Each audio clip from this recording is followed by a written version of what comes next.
I'd like us to listen to what Interior Cabinet Secretary Dr. Fred Matiang'i is telling stakeholders in the law, governance and democracy at the Intercontinental Hotel here in Nairobi. All sinners are in the police force and all holy people are elsewhere. It doesn't work that way. Because you see, that's the common thing, you know, that the police are sinners. Anything you can think of. That's why I was saying earlier that, you know, why is it that we spend so much time talking about police brutality and we have never spoken about civilians' brutality? And I've said this, let me repeat it again here today to us. To be very honest with you, from the bottom of my heart, nothing pains me, and I didn't encounter this until I came to the Ministry of Interior. I never encountered this in my public life until, you know, the President appointed me CS Interior. It pains me. It's one of those days that you go home. I thought I was seeing more painful things elsewhere, but when I came to the Ministry of Interior, let me tell you guys, to meet widows of young police officers who have been killed. You see, going to meet widows of those young police officers who have been killed. Some of these young police officers who graduate, we post them to work, and then they are killed. In some cases, one time we lost 15 of them.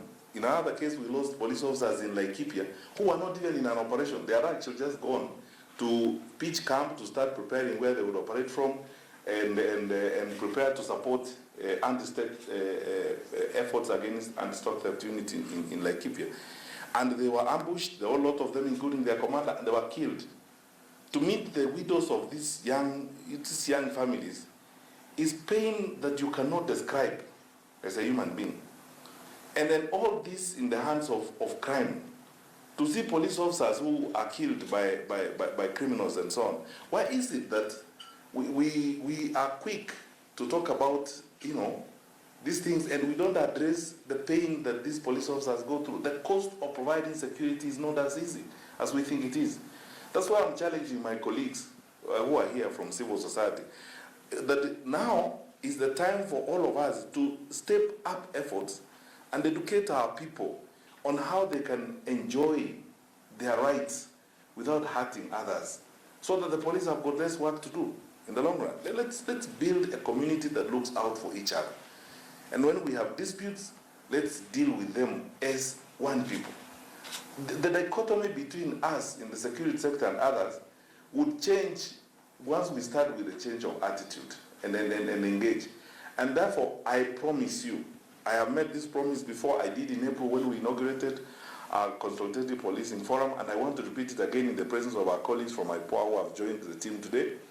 I promise you that from our end in the Ministry of Interior, from now forward, we will always maintain a genuinely open mind, a genuinely open door. We will listen to each other because it's good for our country, so that we reduce the amount of time and negative energy that is spent on criticizing each other and so on, so that we start building each other and building the security sector. We welcome the proposals that we have received. And truth be told, actually, PS Divicho chairs our police reform technical team, and he knows this. We have taken on board the comments and ideas we get from IPOA, what our colleagues from civil society tell us, Kiema and his team. We reason with you. And I want to tell you sincerely, we will continue to listen to each other and to move forward, because this country belongs to all of us and we want to move in that direction together. So let's all do a responsible thing. Where there are issues, let's put them on the table and discuss them very openly.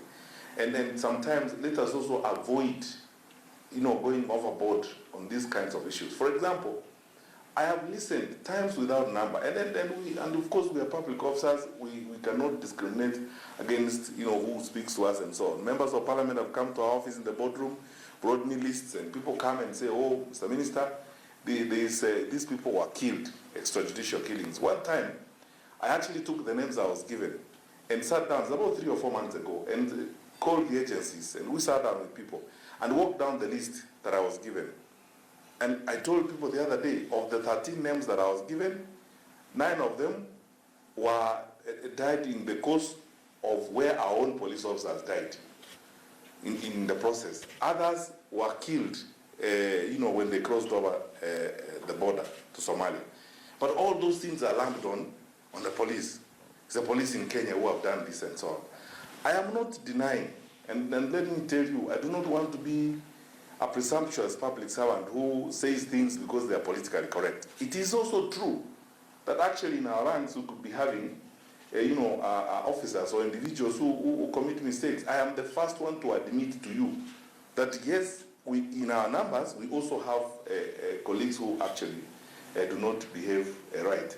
We will not defend them, and we will not hide from that reality. The IG can tell you here himself. There are cases where I have picked up the phone myself after I've received certain complaints and demanded from the IG, we've got to get to the bottom of this matter and sort it out. I was in Kilifi last week. To give you a practical example, when the women rep in Kilifi walked up to me and said, we're investigating a case where a police officer was involved in rape in a police station, we think nothing has been done and so on. Right there, I called the regional commander, the county commander, the regional commissioner, and everybody. We sat together. I asked them, are you aware of the case that the honorable member is raising? They said, oh, we are aware of it, but we are trying to investigate. I said, look, where is the officer involved? At all, we are trying to have orderly room proceedings. I said, you can't have orderly room proceedings until he is disarmed, arrested, locked up, and we begin investigation.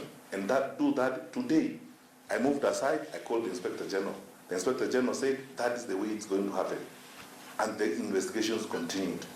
Because you see, the truth of the matter is this. Someone who rapes is basically a criminal, whether they are wearing our uniform or not. We can't defend them because they are wearing our uniform. They know under the standing orders they're not supposed to be doing that. They know that is not right. And we, as responsible public servants, cannot defend that.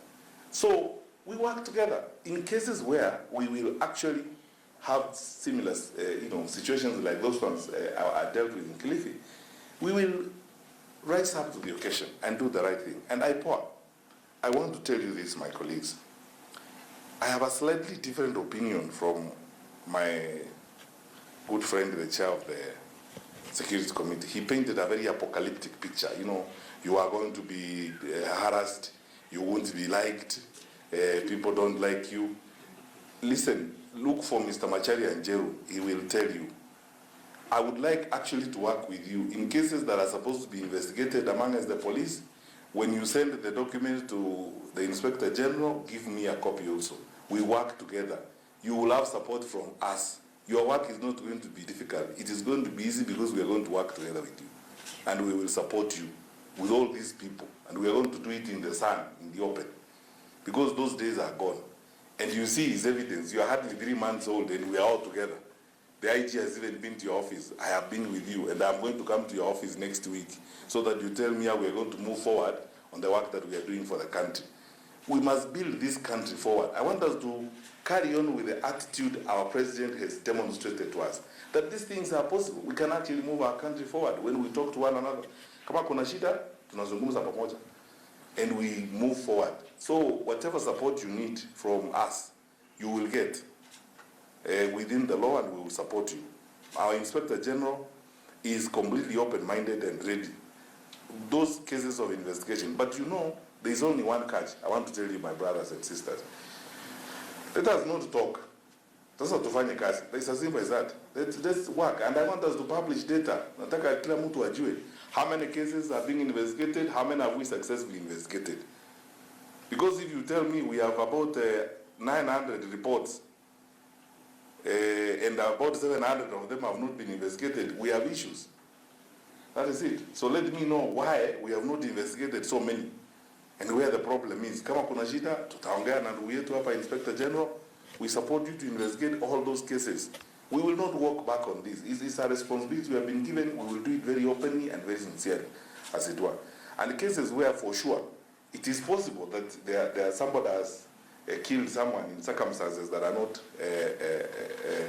understandable.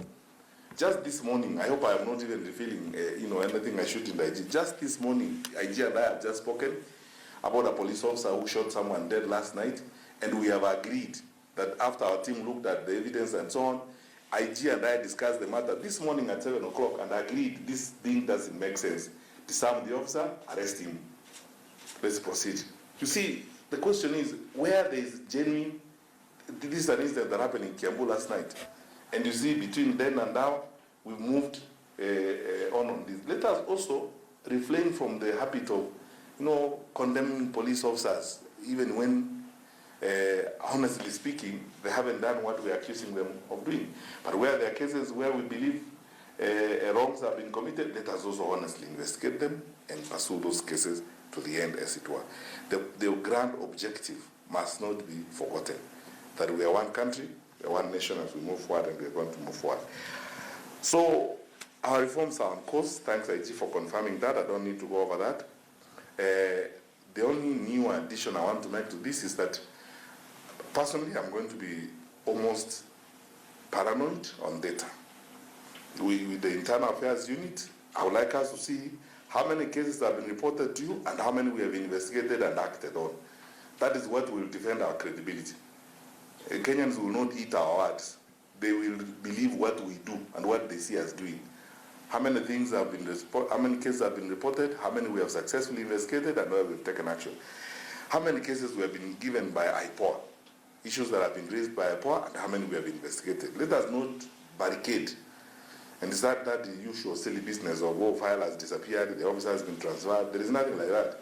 We pursue these things until it's done. Where we are told, huyu jamaa alifanya namna hii, tuende mpaka hapo tujue ni kitu gani ilifanyika, because this is a country, we must move forward. The performance of IAU and the performance of IPOA will then tell the story, as it were.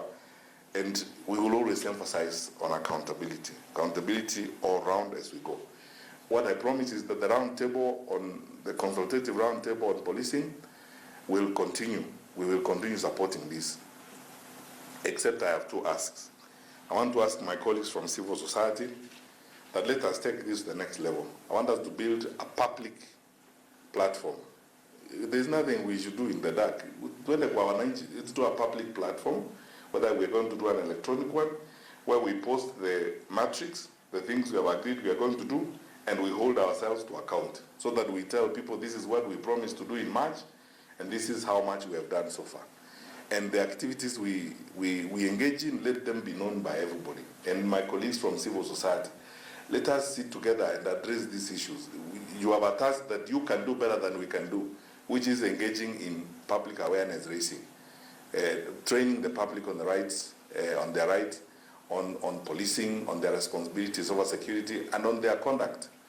No one, the Constitution allows people to demonstrate, to picket, to do that. But the Constitution does not allow people to break into shops under the guise of demonstration, hurl stones at police stations, and so on and so forth as a way of that doesn't happen. And I would like Katiba Institute. That is Interior Cabinet Secretary Dr. Fred Matiang'i addressing stakeholders in the law, order and governance sector, and mostly focusing on brutality that is meted on police officers.